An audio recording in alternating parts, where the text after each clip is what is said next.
Welcome to the morning brew where we start our day inspired. I hope you have your cup of coffee or beverage of choice. I have my coffee here as every morning, and I'm ready to start the weekend inspired by a quote that someone texted me this week that got me thinking all week about it.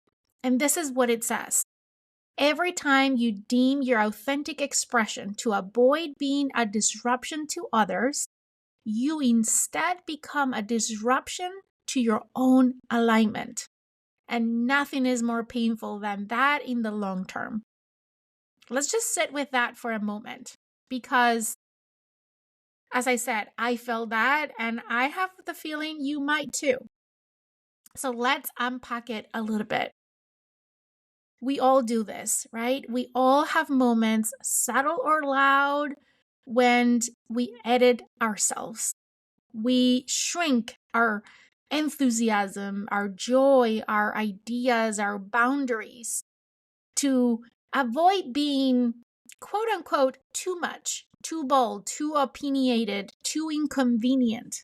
Sometimes it's out of habit. Sometimes it's survival. And sometimes it's out of fear of rejection, of rocking the boat, of being labeled as difficult, dramatic, emotional, or unlikable. But here's what we're often not taught, and that is that the cost of shrinking yourself isn't peace.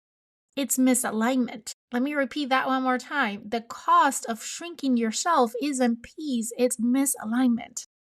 You may avoid the conflict or you may keep the peace, but what you're really keeping is pain, internal, invisible, but real, very real.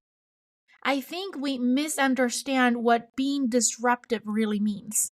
We think of it as causing problems to others, but the real disruption, the one that strings for days, weeks, even years sometimes, is the one we cause within ourselves when we betray what's true just to keep things at peace.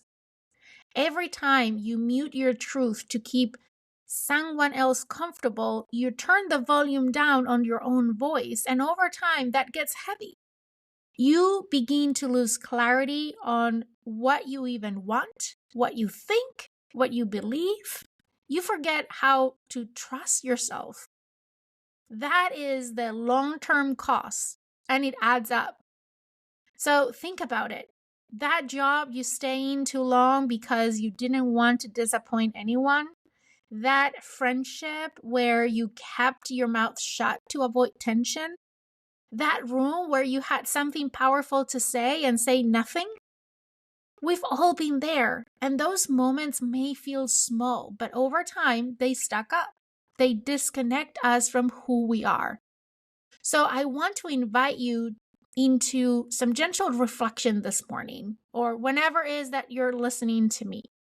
Grab your journal or just take a deep breath and think through some of these with me.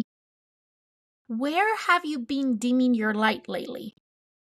What part of yourself have you been muting to not be a disruption? What truth have you been swallowing down, telling yourself it's fine, it's not a big deal? And what has been the cost to you? Because there is nothing more painful than the slow ache of self-abandonment. There is nothing heavier than a life lived out of sync with your soul. And there is nothing more powerful than anyone, who decides to stop apologizing for their truth. So, what does that look like in practice? It's not about suddenly flipping the switch and becoming the loudest person in the room or burning every bridge. That's not what I'm talking about here. It's about micro moments of courage, small daily acts of honesty, tiny shifts towards alignment. It's saying, actually, I have a different perspective. Or that doesn't work for me. Or I need a break.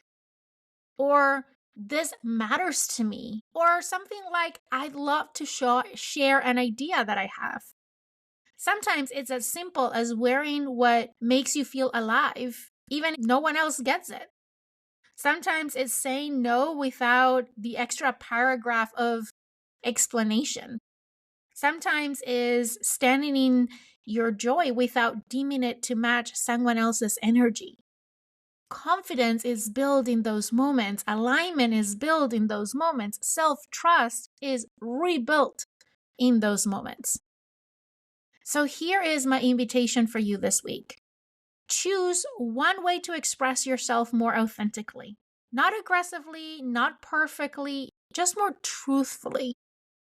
It could be as simple as updating your boundaries, or sharing what you really think in a meeting, or not pretending you're fine when you're not. Whatever that is, do it not to cause friction, but to avoid something far worse: the friction of living out of alignment with your own values. You were never meant to live in a box built for someone else's comfort. You were meant to live in full color, full truth, and full alignment. And the world doesn't need another version of someone else. It needs you, the real you, the one who's brave enough to stop shrinking. So as you take a sip on your coffee this morning, take a breath and ask yourself, where am I ready to stop deeming and start aligning? Let that question guide you this week. Let it open doors. Let it stretch you. You don't need to be perfect. You just need to be you. Fully, boldly, gently, truly you. Thank you so much for spending your morning with me, or whenever it is that you're listening. If this spoke to you, do me a favor and share it with a friend, or leave a review of our podcast. It really helps more than you know. And with that, I'll see you next week for another morning brew. Until then, as always, lead yourself forward authentically. Have an amazing day.